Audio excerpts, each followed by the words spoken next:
If you've been trying to convince your band that they should use tracks, today I have some advice for you. And I have to be honest, it's probably not what you think.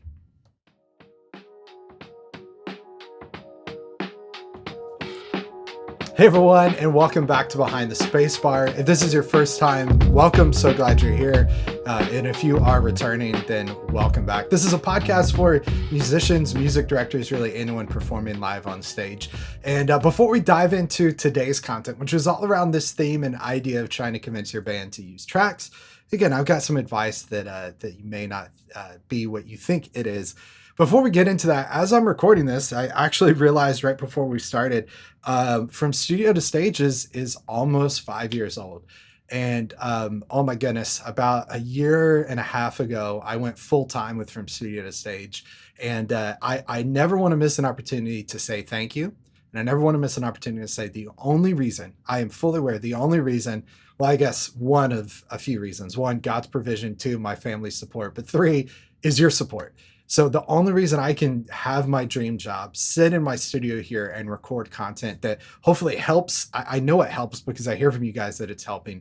The only reason I can do that is because of your support. If you're a From Studio to Stage subscriber, you're part of the community. Thank you, thank you, thank you, thank you. And even if you've never paid me a dollar, a dime, and you watch this content on YouTube, you listen on Apple Podcast, Spotify, wherever you're listening, thank you so much. It really does mean the world. If you want to give me a 5-year birthday celebration, the thing you could do if you're watching on YouTube is go ahead and hit the subscribe button. If you haven't yet, subscribe to the channel. We post new content twice a week, once on Monday, that's this podcast Behind the Spacebar, and then Friday, a tutorial. But I'm so grateful. I'm so thankful. It means the world. You guys really are the best. And I have the best job in the entire world because of you. So I'm super grateful and thankful for that. So let's talk about this concept, this idea of trying to convince your band to use tracks. And this is something I hear from a lot of you that are newer in the process. And I hear this no matter what scenario you're in, whether you're doing this from a church perspective, you're doing this with a group of friends that you've kind of started not necessarily jam band, but like, hey, we're going to get together, just kind of have fun and try this out. You want to take things to the next level. Or you're in maybe a more established band. You've been around for a while and you're going, hey, let's take things to the next level. And using tracks is a really good way to do that. And likely if you've experienced that conversation, we've talked about this a lot on the channel, you've heard some things like this. We can't use tracks because it's cheating. We've talked a lot on the channel about how using tracks by no means is cheating. We can't use tracks because real musicians don't use tracks. If that really was the case, I've got a lot of really good friends that are really fantastic musicians that I need to tell, hey, you're no longer a real musician because this one random guy on YouTube commenting said you're not, because you're using tracks. That's just simply not the case.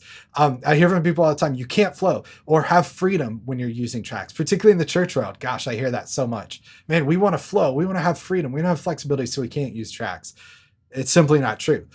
Some people say it's canned. It feels too commercial. A couple episodes ago on Behind the Spacebar, hopefully we debunked that by sharing that using tracks doesn't necessarily mean what you think it is. So I hope that we have debunked this myth. We've taken that away from you so you understand that. If you hear that and you go, wait, I can like be a real musician, I can have freedom and flexibility and use tracks, and you want to know how to do that, do me a favor, head to FromStudioToStage.com/template. You can download my free tracks template. And that's how you're going to learn how to do that. Get access to a 6-day email course that's completely for free. But you're trying to convince your band to use tracks. That's potentially some of the hesitation you're hearing. Like I said, I have a bit of encouragement for you. I have something I want to share with you today, and it's not likely what you think. Here's it. You ready? Ready for this one? Stop trying to convince your band to use tracks. I know that maybe feels like not what you expected from me, but I want you to stop trying to convince your band to use tracks. That's the big message for today. And I've got 3 reasons that I want to share why I think it's time to stop trying to convince your band to use tracks. Number 1, it's okay to not use tracks. Okay. If you or someone in your team is potentially considering using tracks and there's some hesitation and you're like, man, I really feel like we're missing out because we're not using tracks, I want to give you permission. If you're looking for permission, I want to give you permission to not use tracks. It's okay to not use tracks. You got to understand my whole business. I started this, right, saying I've been in business for 5 years, doing this full time for about the past year and a half. But for the past 20 years, over 20 years, I've been teaching people how to run tracks on stage with Ableton Live. It's my entire business, right? If scientists went out and did a study and they could scientifically prove that every time you press play in Ableton and ran tracks, that a kitten died, my business would end, right? That's how much my business is built on the concept of using and running tracks. And I am telling you, it's okay not to use tracks. If you were looking for permission, if someone in your band was looking for permission, it's okay to not use tracks. And I think that for a couple different reasons. We're going to dive into a few of those here today.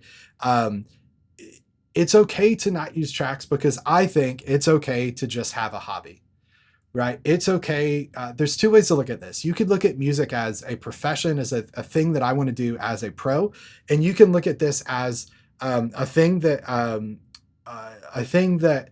we're just doing for fun. It's just a hobby. It's just a thing we're exploring, and I think it's okay for music to be that. I think it's Austin Kleon, the guy who wrote Still Like an Artist, wrote a bunch of really fantastic books. Show Your Work is another fantastic book that Austin did. He talks about the importance of having hobbies. And we live in a world where everything turns into monetization. You bake a cookie and someone goes, man, you should open a bake shop. You should start selling your cookies.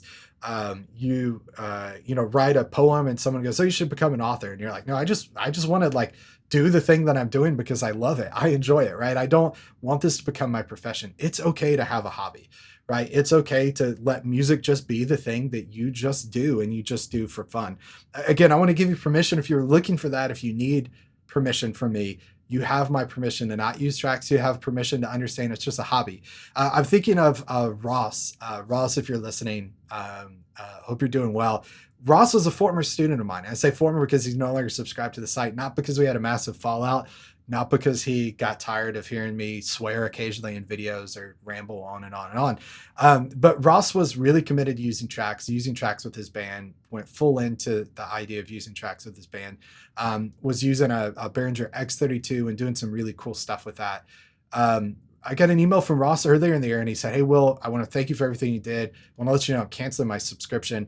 And the reason is our band has just decided we don't want to be a band that uses tracks. Now, what is Ross's band? Ross's band is him and a few friends that just got together that wanted to have a hobby, that wanted to play music for fun.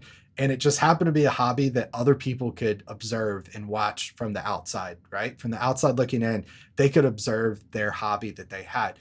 There's a difference between professionals and amateurs. And I sometimes amateur is meant to be like a derogatory thing, but let's call it this: professionals and hobbyists. A hobbyist that's playing music live is just doing it for the enjoyment of it, just the fun of it. They really love it. And it just so happens that maybe occasionally, a couple times a month, once a month, maybe a couple times a year, they get booked to just have fun with that. If that's your scenario, again, I want to remove this pressure to have to use tracks. Like I said in the beginning, don't feel like you have to use tracks. Just have a hobby. Just have fun. Just enjoy it. So there's hobbyists and then there's professionals. If you're a professional out there, that's where I would push back a little bit on the idea of not using tracks. Again, context is everything. We've talked about that on the channel before. Your context may not necessitate or make sense to use tracks. Most likely it does. But if you're a professional, I think it's important that you at least consider using tracks, because being a professional, it's not about your own personal enjoyment. It's about giving a gift to an audience. Now, hopefully you enjoy it. Hopefully you're on stage. I'm thinking of Chris from Studio to Stage student that's out on the road traveling right now, playing guitar with his band. Thinking of Kay, who's out doing playback with a lot of artists. Thinking of David, who just got off the road for a year with Avril Lavigne doing playback. They are all professionals, but they also happen to love it. But they're not just doing that thing because they love it. They're doing it because they feel like they have something to offer, a gift. It's an act of service. Being a professional is an act of service. It's giving a gift to an audience. One of the best gifts you can give to the audience is excellence and giving your absolute best. And tracks is a way to do that. Now, I know some of you keyboard warriors are ready to argue with me again. Go back to the beginning of the show where we talked about things that a lot of people believe about tracks that actually are not true. again, it's all based on context, but all in all, 99% of the world that's performing on stage that are professionals should consider using tracks. But again, if you're an amateur, just breathe. It's okay. If you don't want to use tracks, it's perfectly fine. If you're just doing this as a hobby, you know, just be okay with, you know, don't rob your friends the opportunity to just play music, right? But again, I'm going to talk to the professionals out there. You're in a band, you want to do this for a living, or you are doing this for a living, and you're going, okay, how do I improve this? How do I achieve those things that you mentioned earlier, Will? To have freedom and flexibility, to do this in a way to where our stuff doesn't crash on stage. I mentioned this in teases earlier, but I want to encourage you to head to fromstudiotostage.com/template. That's my completely free tracks template. You can download for free. I'm going to also teach you how to implement and use that template. So again, if you are doing this as a professional or even as a hobby and using tracks is something you want to implement, again, I would encourage you to head to fromstudiotostage.com/template, completely free. You can download the template. You'll get enrolled in my 6-day email course. I'll show you exactly how to use that. I think it's the best next step to pursue. Okay. Meanwhile, back at the ranch, as we're talking about this, it's okay to not use tracks. It's okay to have a hobby. Third thing I want to encourage you is it's okay to just jam. And you may see that as, okay, that's kind of tied into the second one. But I used a phrase earlier before we teased the template there. Don't rob your friends, your bandmates from an opportunity to just have fun. It's okay to just jam. It's okay to be in a band and just go, we want to get together and we just want to make music. Like, we're not trying to make money from this. We're not trying to even necessarily book shows. We just want to have fun with this. And if that's okay, don't try to force your feelings, your desire to do your best on your band, right? And I understand it. I a couple years ago ran into someone who was kind of involved early in my life, as I was involved in a lot of bands. And he kind of pulled me aside, and it was a really great, encouraging conversation with him. And one of the things he talked about is he said, Will, I just kind of noticed early on that you were different. You saw things differently. You took them a little more seriously. You were not just approaching this as someone who's just playing guitar. Like, I could tell that you really wanted to do this professionally. Like, this is something you really wanted to commit to, right? And it's not that the other people around me weren't doing that. I mean, I could think of 3 other people kind of in my same circle that are still doing music now full time. It's just he could see that I approach things differently. And one of the things I often experienced was when I would walk into a scenario and my expectation of excellence, my expectation of what I wanted to get out of that experience didn't match everyone else's. Mine is here, everyone else's is here. I would often walk away frustrated, right? I would often walk away irritated that, man, why do they not want to give their best? Why do they not want to be as excellent as possible? And it took a friend and a mentor kind of pulling me aside, different person than what I mentioned earlier, but it took a friend, Jason, who said, you're defining excellence by things that you value. You've got to realize that excellence is not just this thing that's set in stone. Excellence is always trying to pursue, do things really, really well, but we can't just define excellence by what we like. And so the point I'm trying to make here is, if you walk into a scenario and you're just with a group of people that just want to jam and have fun, that is okay. That's perfectly, perfectly okay. Don't try to force your desire to do things really, really well on them, right?